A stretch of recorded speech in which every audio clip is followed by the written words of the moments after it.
What's up, everybody? Welcome back. Hope everybody's having a great day or night whenever you're watching this. Paolo Banchero has been absolutely amazing. Proved why he should have been the number one pick in the draft. He's been balling the last entire season, if we're being completely honest. Had a couple off shooting games, but basically the last like 8 games or so, he's been on fire. Obviously, Magic are not talented enough right now to be winning a lot of these games, but if you're a fan of the Magic or a fan of Paolo, he's putting on a show every single night and he's entertaining as hell to watch. Before I get into the rest, if you're new to the channel, please subscribe. And if you enjoy this kind of content, please like the video. But he's just been dominating. He's the three point ball has not been there quite yet. Probably going to take a couple years for that to really come into his own. But mid range, floaters, attacking the rim, bodying people, it's like that is all there. He has a nice tight handle. His defense is pretty good. He's a big four. That man is every bit of 6'10" or whatever he is, because when he posts you up, you feel it. And you can tell as a fan just watching the game that, damn, I would not want to be the one that has to cover him on the block, because he's fast, he's strong, and he's good with both hands. He's just had some dunks that were just like, I'm just going to go straight into your chest and I'm going up over the top of you and I'm smashing it down, a la Shaquille O'Neal style, Giannis style. Like some of those. He's had some of those. Athleticism's been pretty good. Mid range has been pretty good. His back to the basket game has been a lot better than I thought it was.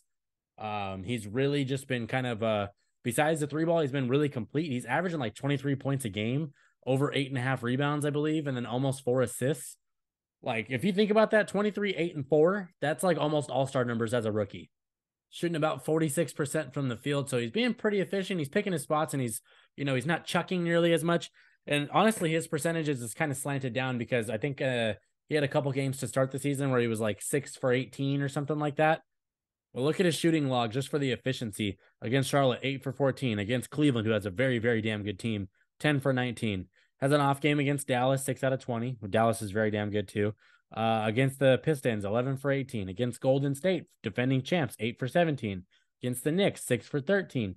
Against Sacramento, 14 out of 26. Against Oklahoma City, 6 out of 13. He's really been like 46% or above for pretty much every, besides like 3 games this season. He's been 46% or above. He's been efficient. Free throw percentage, shooting about 75, which is a lot of rookies. I don't know what it is, but a lot of rookies come into the league and they don't shoot a high percentage anymore. It's not like it used to be in the 2000s and the 2010s. It's just something that I've noticed the last few years, especially. But I'm not going to harp on his free throw percentage. 75% is solid. It's not terrible. It's not great, but it gets the job done. Another thing that I think is crazy, out of all the games he's played, only 2 of them he hasn't gone over 20 in terms of points. So in 8 out of 10 games, he's over 20 points. Not too many young guys have come into the league in the last basically forever, putting up 20 plus every single night. He's been one of those guys in terms of number one picks of the last probably several years. In terms of rookie years, he's probably been the best one. If you think about it, we'll go back to, I mean, you can go to Ayton. Ayton was cool as a rookie. He wasn't that great, but he was cool. Anthony Edwards struggles as a little bit as a rookie going in. He got better in the second half of the season, kind of similar to what Ayton did. Cade took a little bit of time to kind of get his rhythm, get his groove. And then you had Zion back in 2019. Before that was Markelle Fultz. Ben Simmons didn't even play as a rookie. Cat was pretty good as a rookie overall. So you really look going back to like 2015 to where, Zion, when he got back as a rookie, was insane, but he missed like half the season. So I'm saying, coming out the gates, immediately starting the NBA season, Paolo's been one of the best number one picks, maybe the best in the past like 10 years. That's pretty remarkable. You can definitely make the argument for him. 23, 8.5, and 3.5. That's, statistically really damn good, especially when teams know that you're the number one option and you still can't stop him. I mean, just look at the game against the Kings, 33 and 16. There's like one guy in the NBA that puts up those numbers, and his name is Giannis Antetokounmpo.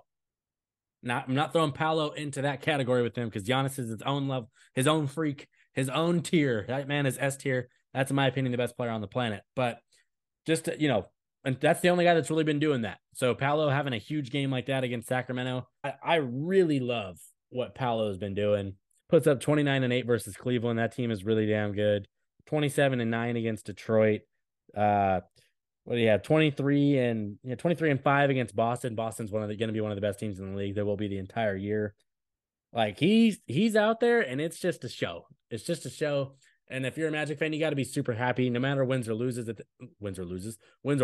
this point, because you hit on the number one pick in the draft.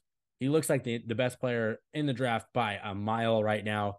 That's not to slight Jaden Ivey, to slight not Paolo, Benedict Mathurin. Those guys have been cool too, but really, he's just been on a different tier compared to everybody else. And it's great to see. It's great to see because the Magic have been looking for this cornerstone guy really honestly ever since Dwight Howard left. So you're looking at like basically 12 years, I think, of looking for a cornerstone guy. And they got him, which I can't wait to see this guy flourish over the next 15 years. He reminds me a lot of Carmelo Anthony in terms of the physicalness, the mid-range, he's sneaky athletic. He's a bigger Carmelo in my opinion. And that's not to put, Carmelo Anthony aspirations on him, just the play style. That's what I get when I watch him. But let me know who does he remind you of? We've seen 10 games. 10 games is a decent sample size for a rookie that's played against some really good teams. He's had a couple off shooting nights, so he had some rookie moments, but all in all, he's been really damn good and he's been a joy to watch. And I've been wanting to make this video pretty much since like the second or third game of the season because I thought this guy was going to be insane, and it's nice to be kind of proven right. So, Paolo, you've been absolutely amazing. Magic fans, let me know how you're feeling about him. NBA fans, have you watched enough of him? Because if you haven't, please turn on a Magic game. He is must-see entertainment. But can't wait to see where this guy goes. Got a long rookie year. Got another 70, 72 games to go. I want to see if he keeps this up because I think he can be even better, especially if that three-point percentage starts to come around. Watch out. It's going to be dangerous. Anywho, if you're new to the channel, please subscribe. And if you enjoy this kind of content, please like the video. But shout out Paolo. That man's been one of the best number one picks in the NBA in the last probably decade. So shout out to him. Thank you for watching. I'm done here. Peace.